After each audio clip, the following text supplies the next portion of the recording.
أعوذ بالله من الشيطان الرجيم بسم الله الرحمن الرحيم وصلى الله على نبي الكريم. bayan haka yan uwa, assalamu alaikum wa rahmatullahi ta'ala wa barakatuhu. Kamar da kuke gani, wannan shine na Rami TV. Kamar yadda aka saba, mukan ɗan yi ƙoƙari mu yi nazarin abubuwan da suke wakana a cikin al'umma domin mu yi ƙoƙari mu kawo muku, domin mu san hanyoyin da za mu bi domin kauce waɗannan matsaloli. Kamar yadda aka sani, wannan shine na Rami TV. Idan kun duba, na Rami TV kuma yana iya ƙoƙarinsa domin ganin cewa ya wayar da kan al'umma musulmi, musamman ma waɗanda muke rayuwa a wannan zamani. To yau dai maganar da muke tafi da ita ce wadda mutane suna ganin ta ƴar ƙarama ce, amma kuma a haƙiƙanin gaskiya ƙarƙashin ƙasa wannan matsala babba ce, wanda ya kamata a ce mu yi ƙoƙari mu ga cewa wannan matsalar mun kawar da ita daga cikin al'ummarmu. Wannan matsala tana ƙunshe da haɗurra da dama, wadda daga cikin wannan aibin wannan matsala tana haifar da sace-sace, tana haifar da duk wani aiki na ta'addanci da fasadi da yake gudana a bisa wannan doron ƙasa. Na san za ka yi mamaki ko ki mamaki ko kuma ku yi mamaki da kanku.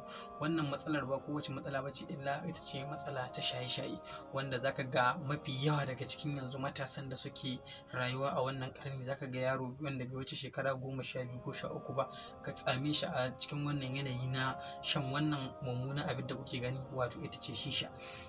Wanda daga ita wannan shan shisha ne suke ganin cewa ya kamata a ce suna shan wani abu wanda ya wuce wannan ma shisha, wanda daga ciki suna samun ɓata garin abokai.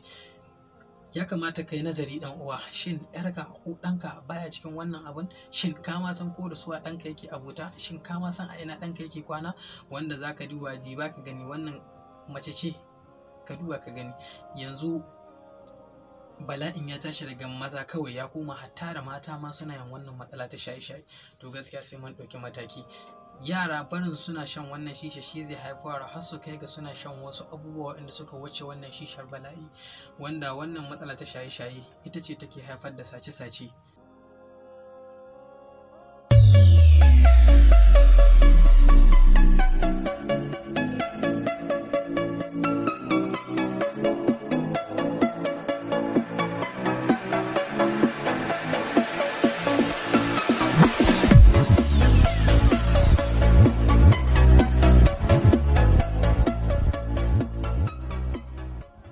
Zaka duba kaga hatta da masu ma kuɗin suna goyon bayan waɗannan masu yin shaye-shaye.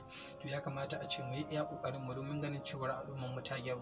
Wace gudunmawa ka shirya basuwa, ko kika shirya basuwa, ko dukkan ku shirya basuwa domin ganin cewa an ceto rayuwar al'umma a cikin wannan haɗari. To ya kamata a ce a yi ƙoƙari ba mu kaɗai ba, dukkan al'ummar gari kowa ya yi iya ƙoƙarin shi ganin cewa al'umma ta gyaru.